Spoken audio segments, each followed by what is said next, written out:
Bonjour à tous, j'espère que vous allez bien. Aujourd'hui dans cette vidéo, je vais vous proposer un certain nombre de conseils pour réussir votre immigration. Moi, c'est des conseils que j'ai suivis et certains que j'aurais bien aimé avoir avant de venir au Québec. Donc voilà, alors c'est pas spécifiquement par rapport au Québec, mais en tout cas voilà, je vais vous donner 5 conseils. 1, 2, 3... Ah bah non, 6 conseils, et puis il y en aura peut-être un en bonus. Allez, c'est parti. Donc le premier conseil en fait pour immigrer, déjà c'est d'être allé au moins une fois dans le pays dans lequel vous voulez aller. Ça paraît bête dit comme ça, mais j'ai eu le cas en fait de collègues de travail qui en fait n'étaient jamais venus au Canada, jamais venus au Québec. Bon, chacun a ses raisons d'immigrer, chacun a ses besoins, ses envies, etc. Mais ça m'a surpris en fait que certaines personnes arrivent ici sans n'être jamais venues au moins une fois. Pas forcément dans la ville de Québec, mais au moins au Québec, dans la ville de Montréal, au moins au Canada. Et puis de se renseigner un minimum en fait sur la ville, sur là où on va habiter. Par exemple, je me souviens de cette personne où je lui avais dit tiens, c'est cool, de ta fenêtre de ta chambre, tu peux voir le château Frontenac. Il m'a regardé avec des gros yeux, il ne savait pas ce que c'était que le château Frontenac. Et quand je lui ai dit c'est le château qui est au bord du Saint-Laurent, c'est pareil, il m'a dit le Saint-Laurent c'est quoi? Ok, voilà. Donc s'il vous plaît, par pitié, venez au moins une fois vous rendre compte de ce que c'est que la vie ici, de vous renseigner sur la ville, voilà, peut-être même si vous avez l'opportunité de venir en été, en hiver, voir différentes saisons. La vie ne se vit pas de la même façon justement à ces différentes périodes, donc voilà, ça me paraît assez important de se renseigner sur l'endroit où on va l'habiter et puis éventuellement de pouvoir venir une voire 2 fois. Le deuxième conseil que je peux donner, alors oui, je change de décor pour chaque conseil, comme ça je me dis que ça rend la vidéo peut-être un petit peu plus dynamique, moins rébarbative à regarder. Donc le deuxième conseil en fait que je pourrais donner, c'est être ouvert, avoir une certaine ouverture d'esprit et puis un respect de la culture par rapport à là où on va aller. Le Québec, le Canada ne se vit pas de la même façon que la France, que le Brésil, que le Japon, que n'importe quel autre pays. Chaque pays a sa culture, sa façon de faire, sa façon de parler, etc. Moi, j'estime qu'il faut respecter ça et ne pas arriver comme, pour prendre un bon exemple, un Français qui vient et qui dit « Ouais, mais non, c'est pas comme ça qu'il faut faire. Ouais, mais chez moi, je fais de telle façon. » Ouais, ok, c'est chez toi justement et ici, au Québec, on fait autrement. Puis dans n'importe quel pays, on fait autrement. Le moindre des choses, c'est de le respecter et puis de s'adapter. On n'est pas là pour adapter le pays à soi-même, on est là pour s'adapter soi-même à l'environnement, au pays, aux gens, aux façons de parler. Apprendre un certain lexique aussi. Les choses ne se disent pas de la même façon. On a du vocabulaire qui est un petit peu différent. Moi, je suis même encore perdu par moments, même si je comprends. Et puis à l'inverse, les Québécois peuvent des fois ne pas me comprendre parce qu'on n'utilise pas les mêmes mots pour définir les mêmes choses. Mais c'est pas grave, chacun apprend. En tout cas, moi, j'essaye le plus possible de m'intégrer et ça me semble être une chose quand même assez importante. Et tout ça, en fait, c'est aussi dans le principe d'être prêt au changement. Quand on vient habiter quelque part, il faut s'attendre à ce que ce soit différent, à ce qu'on doive changer nos habitudes, on doit changer nos façons d'interagir avec les gens. Voilà, il faut être prêt à ça et ne pas rester borné sur ce qu'on sait, sur comment on fait, sur quoi que ce soit.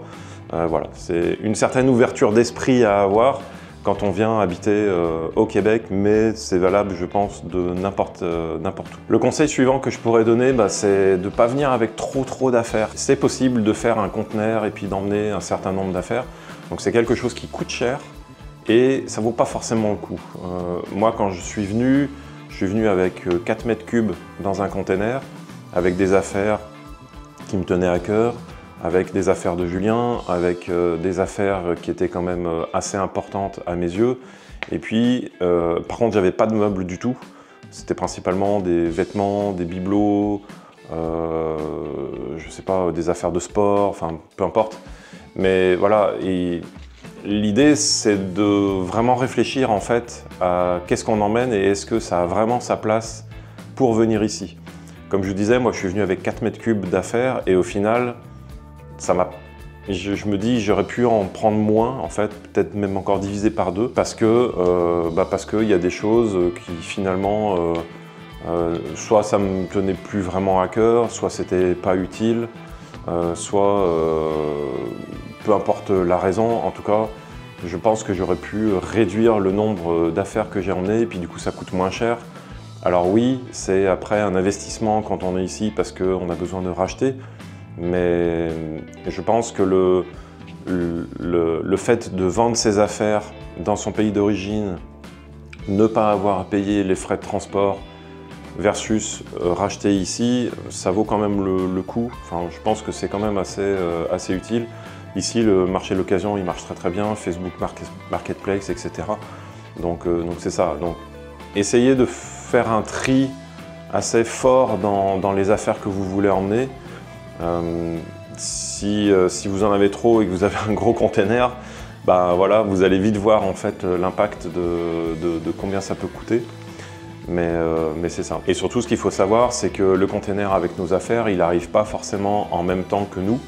Moi, en l'occurrence, mes affaires sont parties 2 ou 3 semaines avant. 2 ou 3 semaines? Ouais, c'est ça, à peu près 2 ou 3 semaines avant que j'arrive au Québec. Et les affaires sont arrivées à peu près 2 à 3 semaines aussi après mon arrivée. Donc pendant un mois et demi, j'ai dû me passer de ces affaires-là. Donc j'aime bien le principe de mes affaires, ces affaires-là sont essentielles, mais en même temps, j'arrive à m'en passer pendant un mois et demi.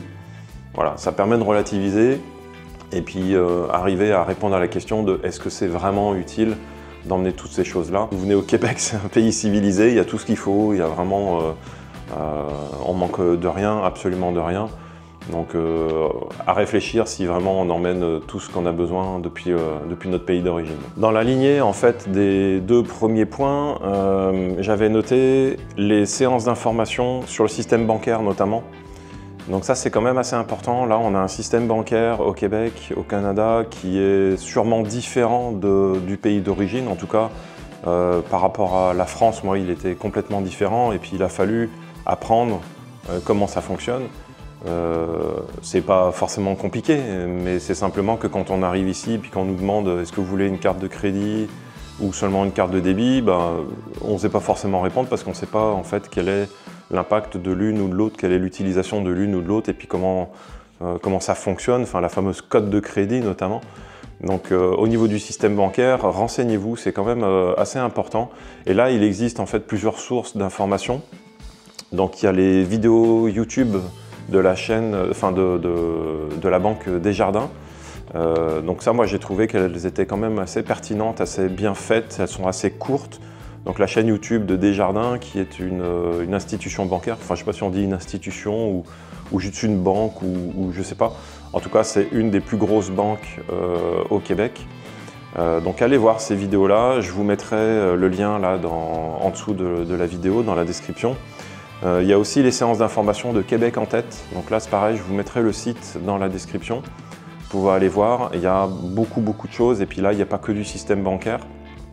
Donc c'est vraiment fait pour tout ce qui est immigration. Donc là, c'est aussi très intéressant. Et une fois que vous commencez un peu à connaître ou à voir comment ça fonctionne, comparez les offres nouveaux arrivants.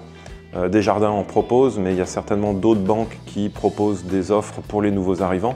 Alors, grosso modo, ça doit, et je crois que c'est les frais bancaires qui sont gratuits pendant 1 voire 2 ans, je ne sais plus.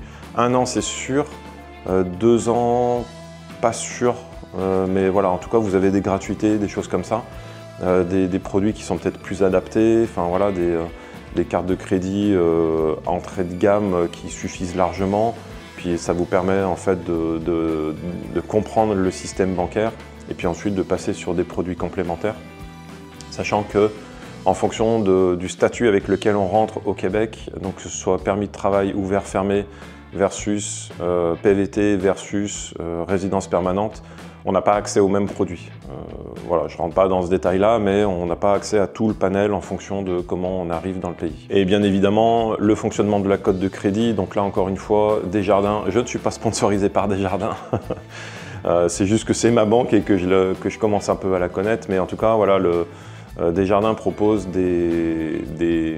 encore une fois des vidéos YouTube, mais il y a aussi des informations sur le site de Desjardins pour comprendre comment fonctionne la cote de crédit. et savoir comment améliorer cette cote, comment faire attention à ce qu'elle ne baisse pas, etc. Parce que ça peut avoir un impact derrière sur le fait que vous puissiez faire des hypothèques ou faire un crédit pour acheter une voiture par exemple, etc. D'ailleurs, dites-moi dans les commentaires là, si ça vous intéresse que je vous fasse un petit topo sur la cote de crédit. Moi maintenant ça fait un peu plus de 3 ans que je suis là. Non pas que je sais à 100% comment elle fonctionne, mais en tout cas j'ai mis en place un certain nombre d'habitudes, un certain nombre de choses qui font que aujourd'hui j'ai une excellente cote de crédit à plus de 800. Et voilà, donc peut-être que ça peut servir à un certain nombre de personnes. Dites-le moi dans les commentaires et puis je vous préparerai un petit morceau de vidéo sur le sujet. Autre domaine dans lequel j'estime qu'il est important de se renseigner, en fait, c'est le code de la route. Alors on appelle ça code de la route en France, mais je crois qu'ici ça s'appelle guide de la sécurité routière ou quelque chose comme ça. Je me renseignerai puis je vous l'afficherai juste en dessous. C'est des choses aussi qui me semblent importantes à appréhender avant de venir ici. Alors non pas que ce soit difficile de conduire au Québec, mais il y a quand même quelques subtilités, notamment les règles pour tourner à droite quand la lumière est rouge, ou alors la règle de quand on arrive à une intersection et il y a plusieurs arrêts, plusieurs panneaux d'arrêt, comment ça repart. Le fait que la priorité à droite, en fait, on n'en parle pas ici, il n'y a pas de priorité à droite. Voilà, enfin, toutes ces petites choses en fait qui sont de la conduite automobile, voilà, renseignez-vous aussi de comment ça fonctionne. Je chercherai, là je ne sais pas s'il y a de la ressource en ligne, j'imagine que oui. Je vous mettrai, si j'arrive à trouver quelque chose dans la description, là, quelques sources pour se renseigner, etc. Les Québécois qui regardent ces vidéos, si vous avez des informations, et pareil, mettez-les dans les commentaires et puis je repartagerai dans la description quand vous m'aurez mis quelque chose avec des liens, des choses comme ça. Et voilà, donc ça c'est un point, la sécurité routière, enfin la façon dont on conduit ici, c'est assez important. Alors il y a des pays comme la France par exemple, où il y a des accords entre la France et le Québec. Quand on arrive au Québec, il n'y a pas besoin de repasser le permis, ou enfin en tout cas il n'y a pas besoin de repasser des leçons de conduite et des choses comme ça. Il y a juste besoin de faire en fait un changement de permis de conduire, donc pour passer sur un permis de conduire québécois. Et moi je trouve ça dommage qu'il n'y ait pas au moins 1 ou 2 leçons de conduite obligatoires, comme c'est le cas pour certains pays qui arrivent ici et qui n'ont pas de... certaines personnes qui viennent d'autres pays que la France et qui viennent ici, et eux ils ont besoin de repasser des leçons de conduite et puis de repasser un examen, etc. pour avoir le permis québécois. Moi ça me semblerait normal de pouvoir, de devoir même passer ces leçons de conduite, etc. C'est quand même assez important, la conduite dans un nouveau pays, donc autant apprendre avec des instructeurs, des choses comme ça. Donc voilà, enfin renseignez-vous sur les règles de conduite et puis comme ça sur la route ça se passera le mieux possible et ça vous déstressera aussi par rapport à certaines situations qu'on pourrait rencontrer quand on conduit ici au Québec. 6e et peut-être pas dernier conseil, les forfaits mobiles. Quand vous arrivez ici, vous allez certainement avoir besoin d'appeler ou d'être appelé, que ce soit par l'employeur ou par éventuellement le concessionnaire de voitures chez qui vous allez vouloir acheter ou louer votre voiture. Voilà, donc renseignez-vous sur quel forfait utiliser ici, comment avoir rapidement un forfait de téléphone. Il y a par exemple Fizz ou Rogers ou Bell ou peu importe. Il y a des choses qui existent à l'aéroport, en tout cas de Montréal, ça c'est sûr. À Québec, j'ai un gros doute sur... non, je crois qu'à Québec, il n'y a rien du tout. Mais en tout cas à Montréal, si vous arrivez par Montréal, il y a des stands en fait de fournisseurs de cartes SIM. Ça au moins vous avez un numéro canadien tout de suite. Il existe aussi des applications, et ça c'est ce que j'avais utilisé moi depuis la France, qui permet d'avoir un numéro canadien à travers une application sur le téléphone. Donc ça je l'avais utilisé le mois avant de venir. J'avais dû payer, je ne sais plus, pour un mois, peut-être 10 € ou quelque chose comme ça. Mais ça permet d'avoir un numéro canadien et d'être contacté, d'être appelé sur ce numéro-là. Donc ça passe par l'application et j'ai trouvé que le son n'était pas super, que la connexion n'était pas géniale. Mais en tout cas, ça permet d'avoir déjà, avant de venir, un numéro canadien sur son propre téléphone. Et puis de pouvoir être contacté et puis d'appeler si jamais il y a besoin. Mais en tout cas, voilà, j'avais trouvé ça pratique. Maintenant, Donc ça c'était il y a 3 ans. Maintenant, avec tout ce qui est eSIM et compagnie, j'imagine qu'il existe des solutions beaucoup plus simples pour pouvoir avoir des numéros complémentaires sur un même téléphone. Moi, j'y connais rien là-dedans, je ne saurais pas vous dire. Ça me semble aussi être un conseil important d'avoir un numéro de téléphone assez rapidement quand on arrive ici, voire même l'anticiper avant pour pouvoir être contacté, encore une fois, par le concessionnaire, par éventuellement le futur employeur, par que sais-je, la banque aussi, l'institut bancaire. Même s'ils sont quand même capables d'appeler sur des numéros de son propre pays. Renseignez-vous sur les forfaits, etc.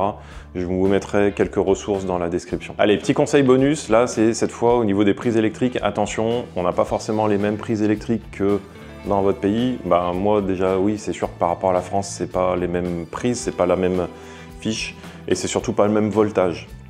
Donc là, aujourd'hui, nous, on a ce genre de prise. Donc c'est des prises, voilà, comme vous voyez, avec 2 fentes et puis un trou pour la terre. Donc c'est sûr que si vous arrivez, comme moi, avec des prises françaises qui sont de ce type-là, forcément, ça rentre pas. Donc moi, pour ce genre d'appareil, je m'équipe encore d'un adaptateur que voilà, tout simplement, hein, je rentre dans la prise et puis ça me permet de brancher mon appareil. Mais encore faut-il que l'appareil soit compatible. Donc vérifiez bien si jamais vous voulez emmener des appareils électriques de votre propre pays. Ici c'est du 110 volts 50 Hz je crois, ou 60 Hz, je sais plus, je sais jamais. Je le remettrai ici. Donc vérifiez que votre appareil soit compatible avec ça. Tous ne le sont pas. Là, c'était en l'occurrence sur la prise que je vous ai montré, c'est une brosse à dents électrique, donc il n'y a pas de problème de compatibilité.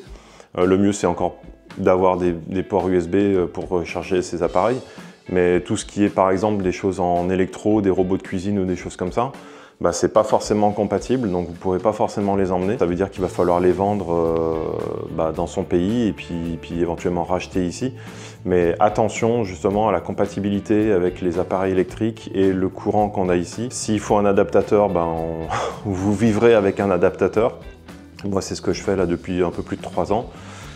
Puis au pire, voilà, comme je vous le disais, vous revendez dans votre pays et puis vous rachetez ici. Donc c'est ça, renseignez-vous bien si vos appareils électriques que vous voulez emmener sont bien compatibles. Et puis si c'est pas compatible, défaisez-vous-en et puis rachetez ici. Si c'est compatible, super. Par contre, il faudra à chaque fois un petit adaptateur pour pouvoir le brancher. Et ben voilà, on a fait le tour des 6 ou 7 conseils que je tenais à vous donner.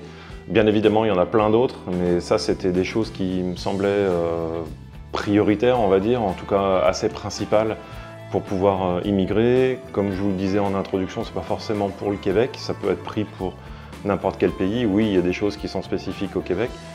Mais voilà, donc j'espère que ça vous a aidé. Mettez un petit pouce, je le demande pas souvent, pour me dire que vous avez apprécié cette vidéo, que ça vous a été utile. Éventuellement, partagez-la à des personnes dont vous savez qu'ils vont venir au Québec. Et puis voilà. Et je vous dis à bientôt, portez-vous bien, et puis on se revoit dans une prochaine vidéo. Salut!